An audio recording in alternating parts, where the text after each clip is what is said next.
Beam me up, Scotty. Am I up? Okay. Good evening, Pandora lovers.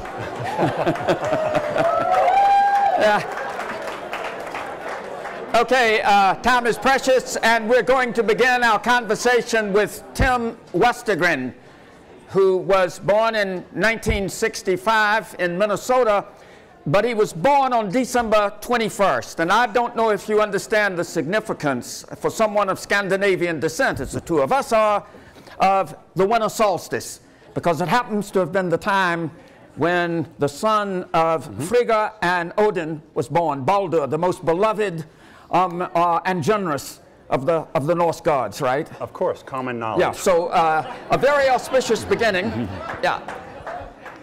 In 1988, he graduated from Stanford. My sources say that you majored in political science, but you studied musical acoustics and recording technology as well. And then you followed a career path for 20 years in which you were a composer, a musician, a recorder, a person who recorded other bands that otherwise had no exposure, and a nanny. Yes. So in at least half of those undertakings, you were taking care of other people, yes, as best you could. Then in 1999, several things happened. One, you got film credits for the music in The Last Best Sunday. And with Will Glazer, you developed the Music Genome Project, and you were one of 3 who launched Pandora. And if you will, tell us about the entrepreneurial journey that you took from there. Sure. Well, it's a treat to be here with Ben. I would travel halfway around the world to share the stage with this guy. Yeah. A national treasure here, for sure. Actually, you could talk the whole time, and I'd be perfectly happy just to listen. So yeah, I have kind of an it's unlikely for me to be where I am now with Pandora. As Ben said, my first job after Pandora was a nanny. Actually, manny is the proper word for that. I took care of kids for about 5 years, and my job consisted of getting up about 8 in the morning and jumping on the piano and playing piano until about 2 in the afternoon, going to pick up these 2 young boys from school and taking them home and playing wiffle ball on the street with the kids on the block and making sure they did their homework and practice piano, and then making dinner for the family, and then going home and jumping on the piano till midnight, 1 a.m. and I did that for years. So not the most promising beginning to my vocational life, but I had a love of music, and it's what I graduated with from college, if not a real vocational skill. And I spent 10 years experiencing the life of a musician, doing these weird jobs to pay rent. When I launched the Music Genome Project, it was the very, very apex of the first .com boom. So it was a time when I was living in San Francisco, and there was just this, euphoria around entrepreneurship. So a lot of sort of can-do mentality floating around. And Will and another friend, John Kraft, and I embarked on this journey. And the Genome was really a crazy idea to hire ultimately about 70 musicians to sit down every day and listen to songs and analyze them a song at a time along as many as 450 musical attributes per song, manually. And so it would take 15 or 20 minutes to analyze a pop song and over an hour for a symphonic piece. It was fucking ridiculous. And everybody thought so, except a handful of crazy investors that were game to give us a start. And so we spent the first year doing that. And the idea being that we would be able to connect songs by their musical DNA. So in this World Wide Web, where there was this infinite catalog of music, where you can never find the stuff you want, you could enter this song or artist you liked, and we would sort of, by marrying musicology and math, hunt down other songs that share similar characteristics. And it would then be a fantastic tool for surfacing all this music you'd never otherwise hear, because it was fundamentally blind to popularity. So the system would go looking for the most logical musical match regardless of how well that band had done. And so we did that for a year and created our first prototype of the Music Genome Project long before we were actually Pandora. And I still remember the first day we tested it out, typed in a Beatles song, of course, and we had created a software program inside Microsoft Excel where we had about 20,000 songs analyzed and entered into this spreadsheet. And Will, the software engineer, had built a macro that you entered one of those songs and hit match, and it computed the proximity of that one song to everything else in the collection and then rank ordered them. It took about 4 minutes for the macro to do this. So we're a year in, we've spent probably about $1 million, and this is the big moment for us. And we wait with bated breath, and the first song that pops up as the closest match was the Bee Gees. I'm like, oh shit, you know? Forgive my profanity, I'm prone to it. So we're in, like, oh, this was a bad idea. Turns out it didn't work.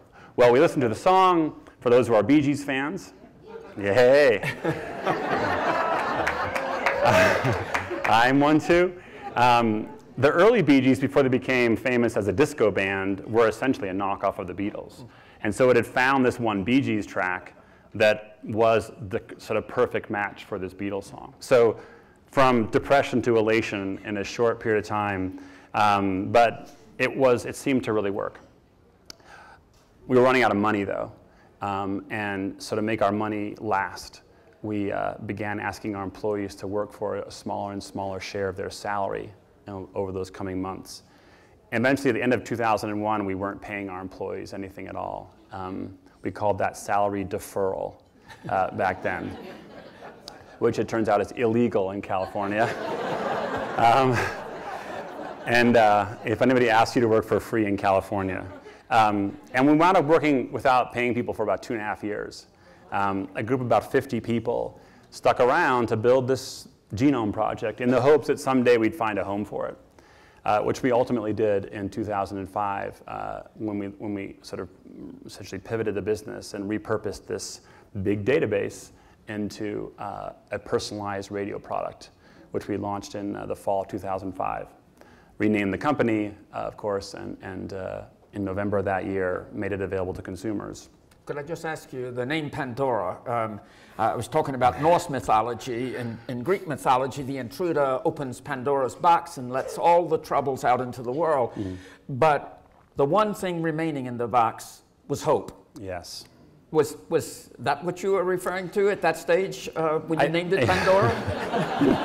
I should have known, like, entering a talk with Ben on anything related to Greek mythology is asking for trouble. So we love that nugget, of course. But fundamentally, we like the fact that she couldn't help herself. She was curious. And she didn't know what was going to come out of the box. We were not trying to conjure up, you know, pestilence and famine as a brand identity. But we like the adventurousness of it and the fact that, you know, and that's really what Pandora is. You know, you type something in and you don't know what you're going to get. And that's the surprise and delight of it is what we wanted to. Also, it was easy to spell, easy to remember, and we could get the URL, which is no small feat, right. Even back down in 2005. So we launched it that year, and it just took off like a rocket ship. It hasn't stopped. We have well over 200 million people in the US who've registered for Pandora. We're pushing up on 1,000 employees, 30 offices around the US. We've also launched in Australia and New Zealand.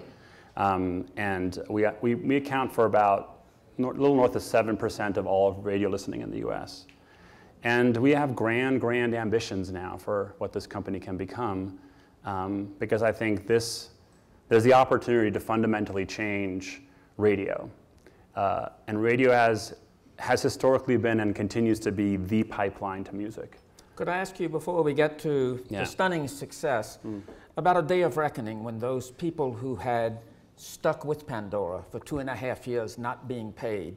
Tell me about the day of reckoning when it finally arrived. Yeah, so we were rescued by a big financing in 2004, raised $9 million from a bunch of institutional investors finally, who I think just figured out like this, you know, these guys are not going away, so there's something there.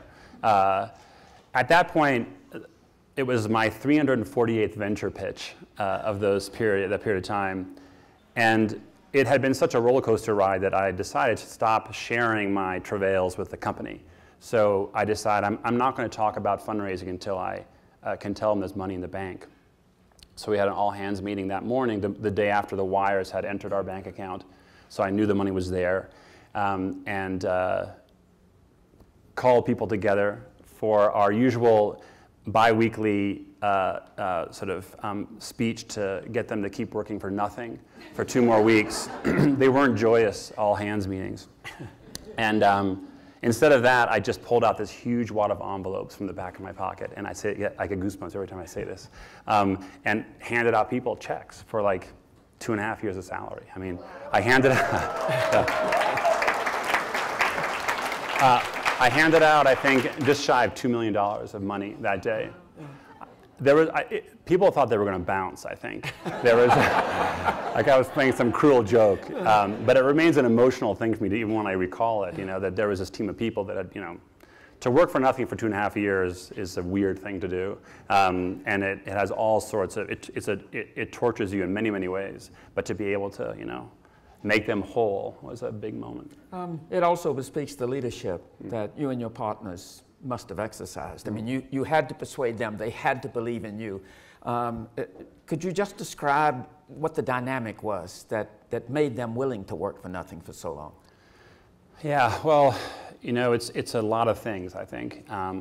You certainly learn to be a leader in those environments. You either learn to be a leader or you exit in a hurry. I think that I've come to believe that the cornerstone of great leadership is humble leadership. And it's being in and among your team, and being the first to do all the hard things. I was the first to stop getting paid, of course. I had 11 maxed out credit cards by the time we got to the end of this period. I had paid salaries on credit cards. And I was a musician, so if this didn't work out, I was completely screwed. I was in a deep, deep chasm. But I always maintain a very healthy level of transparency and try to always respect the strain and sacrifice that people were doing. And I always believed in the idea. I always had a genuine belief in it. So I could, with good conscience and convincingly, sit down with someone and say, we're going to get there, man. Just hang on. So that was part of it. I also think individually, when people do things like that, once you start, it's a slippery slope. And there's a phenomenon, I think, that as you commit more and more, it becomes harder and harder. It's like gambling. You've got just your underwear left and your watch, and push back from the table, Don't put the wedding ring on the table, It's hard not to, because you think, oh, one more hand and I'll get it all back. So I think there's a little bit of its own momentum that it carries with it, and people do it for each other. In the original conception, the Bee Gees and the Beatles weren't staying up late at night wondering whether they were getting plays on Pandora. But there were a lot of unknown bands getting no exposure whatsoever, the record business being what it is. How did they figure into the equation? Well, they represent the sort of cornerstone of our mission. We have over 100,000 artists on Pandora now. And we play almost every single one every month on the service. And so there's now this large constituency of musicians who have never had radio exposure before, who are getting meaningful spins and meaningful exposure to audiences on Pandora.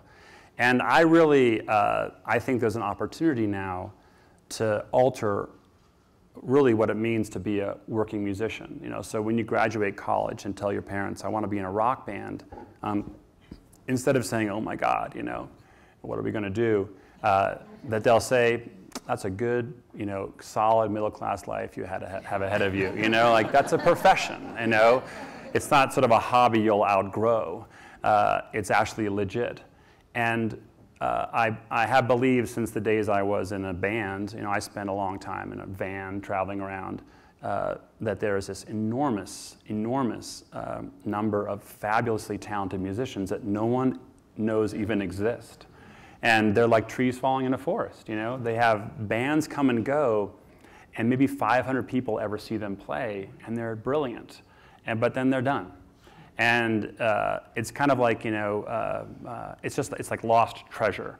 And part of our role, I think, is to make sure those people can do it until they grow old. You've been an evangelist for Pandora.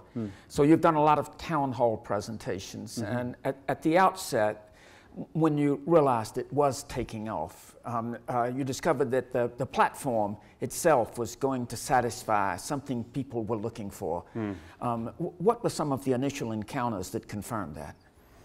Yeah, so Ben's referring to one of the things that I've been doing since we launched is I've been going out to meet with listeners. And the first meeting I did was a meetup that I announced on our company blog. I just wrote a note saying I would be in New York City in this small cafe in Midtown with a Pandora hat on at like 7 o'clock at night. That's probably not very wise to do, but 2 people showed up.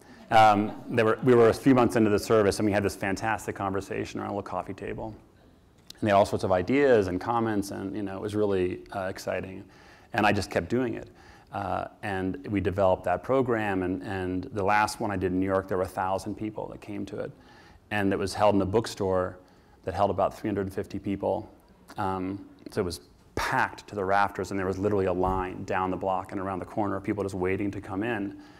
And these town halls, I've probably done, I don't know, 500 or 600 at this point, are they're just a conversation where I talk about the company and the music genome and sort of who we are, why we do this, and where we hope it's going to go.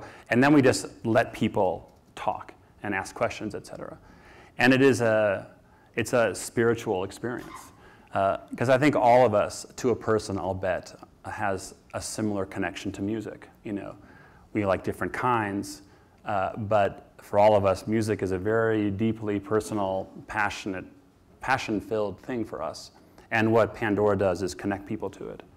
And so it often happens where I'll be in a town hall and someone will just stand up and give like a personal testimonial about a musical experience they've had on Pandora. They just come to say that, I had a fellow who, someone wrote ahead of time to a town hall asking if we could reserve a front row seat for him, and because they tend to fill up now.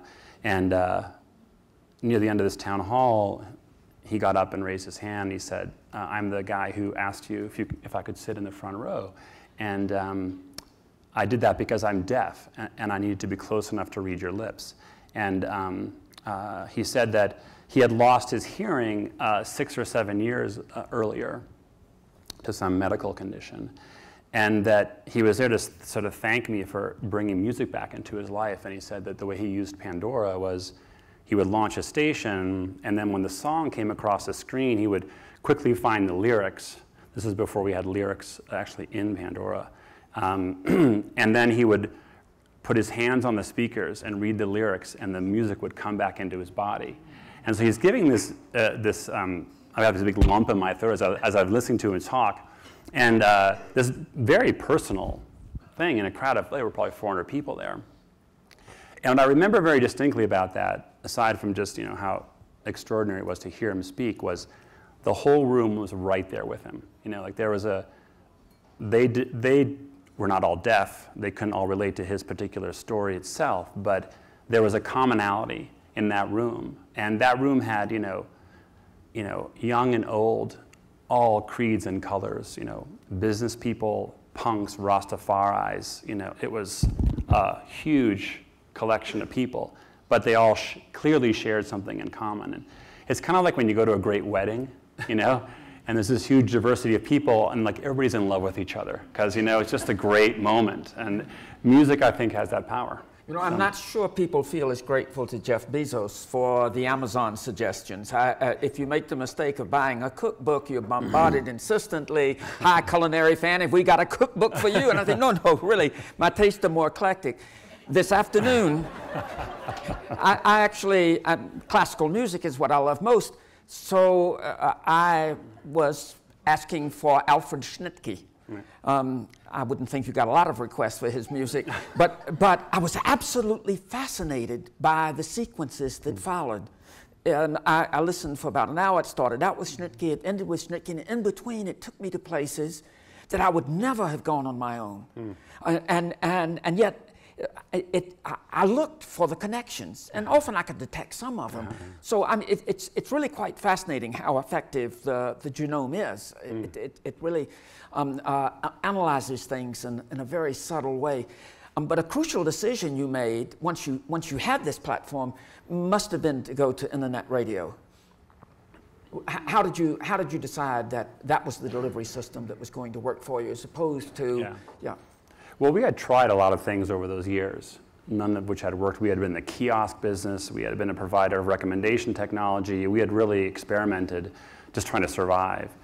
And I think that combination of things, radio represents 80% of the time people spend listening to music. So it is the pipeline to music. It's, as the radio goes, so goes the industry. Broadband connectivity had really blossomed in those intervening years, so you could stream high-quality audio reliably to more than half of U.S. homes. And then it was kind of, after that, a realization that because our system was a song-based system fundamentally, playlists were a great currency for us to play in. And we had no idea if it would work when we first launched it. But it turns out it was a good idea. Could you explain the Internet Radio Fairness Act? Yeah, so one of the struggles we have as a business is we pay an enormous amount in royalties, which on the one hand I think is fantastic because that money goes to musicians. It so happens that internet radio is subject to a radically higher royalty standard than any other form of radio. And so we've been kind of trying to find a way to sort of alleviate some of that disparity. We pay north of 50%, close to 60% of our overall revenue in performance fees to actual performers. AM/FM doesn't pay anything to performers. They pay it to composers, but a performing artist doesn't get anything. You often hear, all these great Motown artists that are all over the radio, but are paupers in real life because they're not compensated for it. I think it's a crime. I mean, in order to solve that, we have to go to Washington because we are subject to, we operate under a statutory, piece of federal legislation. So I spent a lot of time in Congress, meeting with members and trying to sort of educate them on this. And we introduced a bill last year whose design was to create a greater degree of parity. And it became a big, maelstrom, a PR maelstrom. Okay, so here you were at the beginning, a starving musician with starving colleagues. You were working to perfect this platform. You yourself have been a musician. Part of your incentive is to provide a mode of distribution for performing artists who otherwise don't get one. Yeah. But you achieve colossal success. And suddenly the poor idealist becomes the successful capitalist. And word gets around, I read, it's probably greater than this, but I read the revenues last year were 138 million. It was a big number in any case. Yeah, it was a lot more than that. And so, I thought it must be. Yeah, so some of the artists who get 1,000 plays, 1,000 hits on Pandora, and who don't think about the fact that one play on radio, if it's a coast-to-coast station, may in fact be heard by 50,000 people. They're getting maybe a wider exposure for that one play, but they're not getting any money at all. But they look at these numbers and they say of you, and they have, he used to be one of us, now he's one of them. Right? And so there's all this controversy about whether you're ripping them off, whether you're making a fortune out of their sweat, blood, tears. How do you deal with the irony of the situation you're in? How do you make the transition? How do you reconcile the idealism that you started out with the realities of capitalism that you're negotiating now? Yeah, well, it's not a pleasant thing to go through, for sure.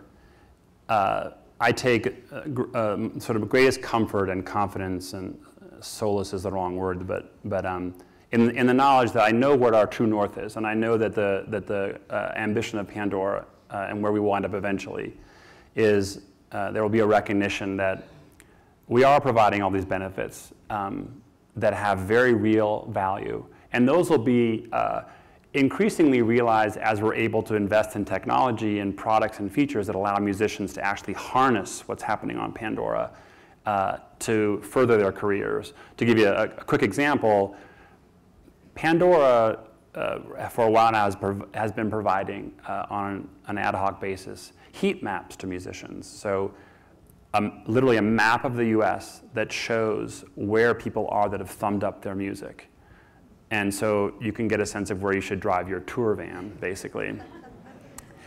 It's a relatively small technical step to go from there to giving a musician the ability to do something like they're on the road, on their iPhone, log into Pandora, zoom into the DMA they're in, with a click of a button, pop up the number of people in that area that have thumbed up their music or thumbed up a band like it, and send them a little audio announcement saying we're playing a gig next Thursday within driving distance of your house. And having been in a van myself for a long time, I think the potential that it's a revolution. I really think when that happens, and it will happen, I don't think people even remember what it was like before. You know, they'll think, wait, you used to put posters on telephone poles? Like, that's literally what we did. So we will get there. And I think when that happens, people will look back and say, oh, God, that was a bunch of nonsense going on back then. In the meantime, though, this experience to go through this has been a very, it's like almost it's a philosophical experience, you know, because you're right, yes, I've become very wealthy, but nothing has changed about the mission I have for the company and the way I want this company to operate as a corporate citizen and how I want it to divide its spoils. But it is very easy in the world of PR to get characterized by sound bites. And I have had very direct conversations with people where I look at them and say, I was you, you know, 20 years ago. I would have said the same things you're saying to me right now, but you just don't have the perspective yet. I don't mean that in a patronizing way. And I think that one of the great challenges of capitalist enterprises is to, you know, to pursue that, which generates lots of good things, original ideas and new markets and new capacity for people, but not to slide off into a place where it's a selfish endeavor or where it's perceived as such.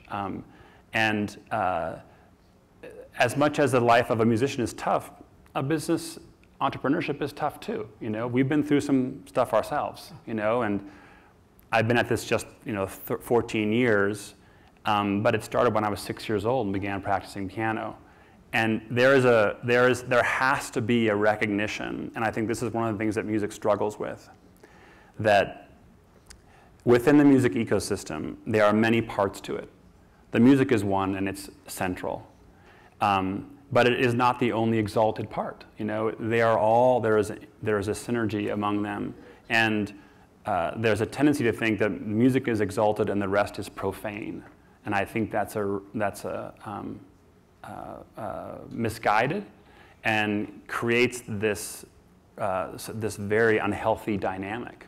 So you mentioned philosophy, and you just mentioned the musical ecosystem. And I noted in an interview that I found on the internet, somebody asked you about philosophy, and you cited John Rawls' Veil of Ignorance. And I'm sure everyone in the room remembers John Rawls' philosophy, but the Veil of Ignorance poses the notion that before being born, as a kind of undifferentiated homunculus, not knowing what your conditions will be when you're born, what your genetic inheritance, what your economic circumstances at birth, you get to determine the rules that will prevail in the world into which you're born.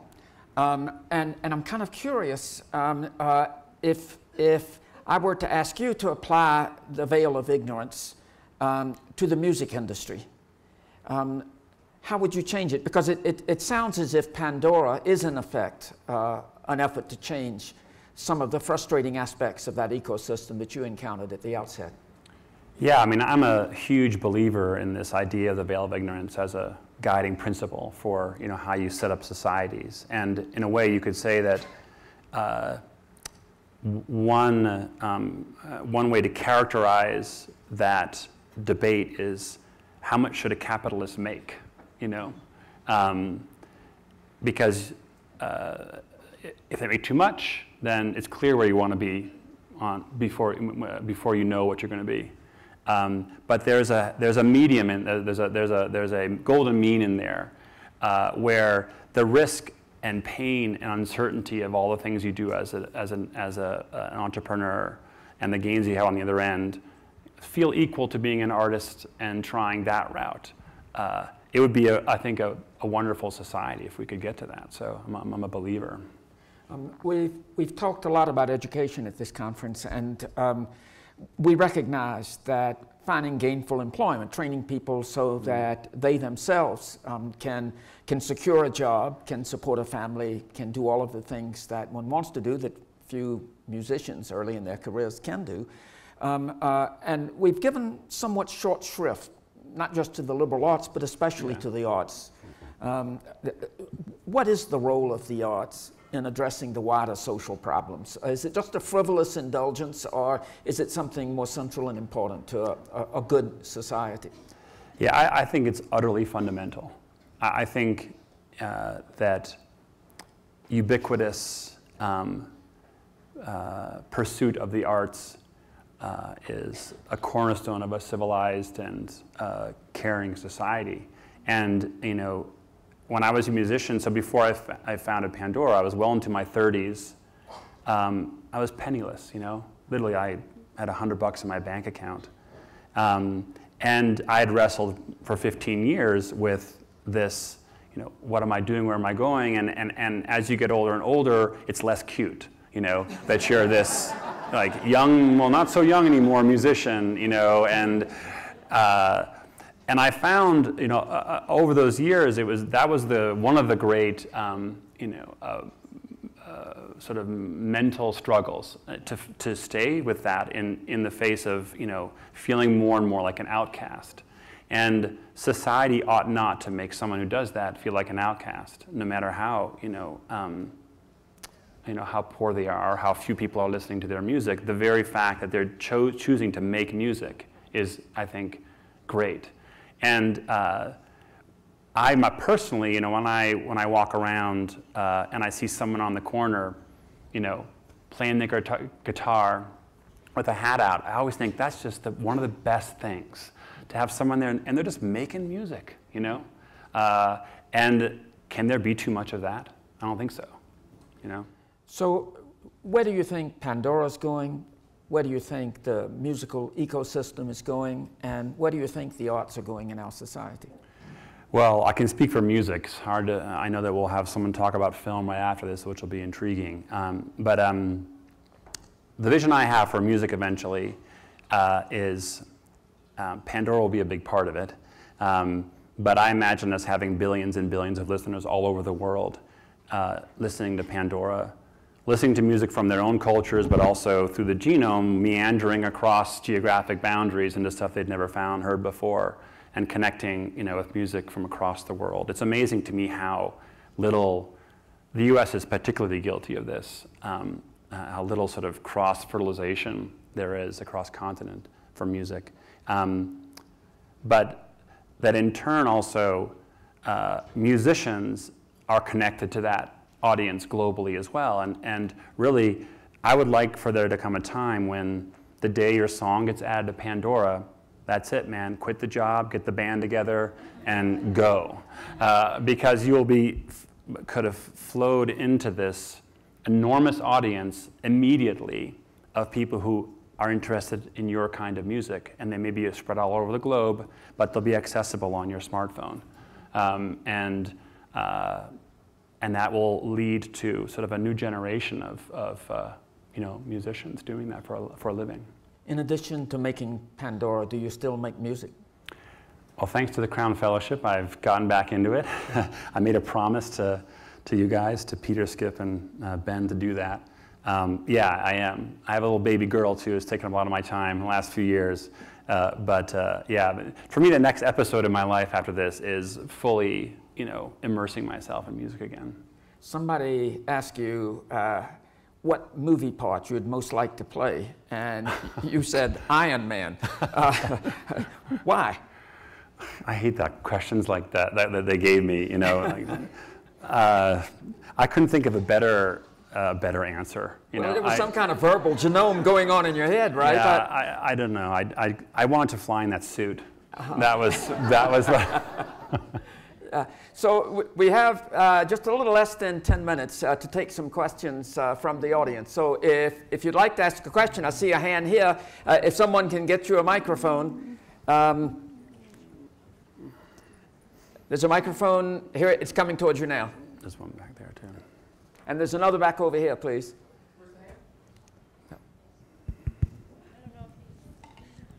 It was interesting to hear your discussion of handing out paychecks after 2.5 years. In the sense of leadership, could you talk about your discussions with your institutional investors to persuade them that handing out the money that they're just putting into your company was the right thing to do? Yeah, that wasn't their preference, to give that all away. That was essentially a promise I made to the team, which is if we raise money above a certain amount of money, you're going to get made whole. And I would not have broken that for the world, It would have I would have regretted that for the rest of my life. And my pitch to the investors was, you're investing in the tenacity of this team. You're investing in the idea of the genome, but second to that is the tenacity of this team. And if you want that, honor what they've done to date by making this big gesture of paying people back. And there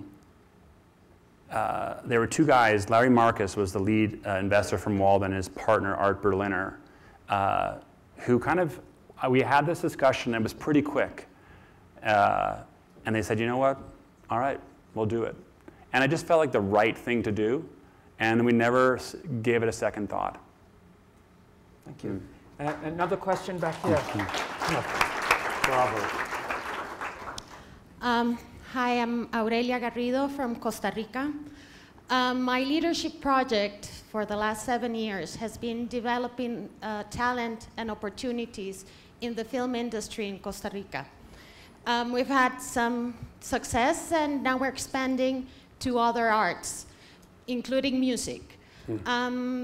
We have the hope that in small markets as Central Americans, where we don't have a music industry, all the changes that are happening could open doors for our musicians, because we want to develop talent, but also to give them opportunities to make a living, and hopefully a good living from it.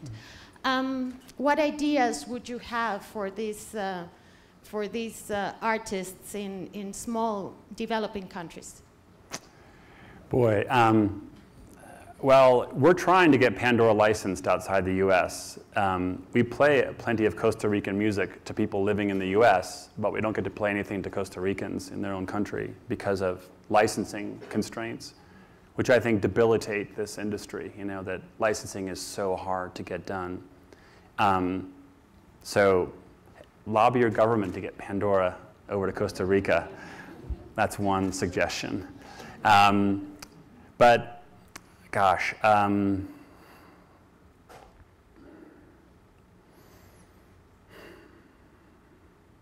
that's a hard question.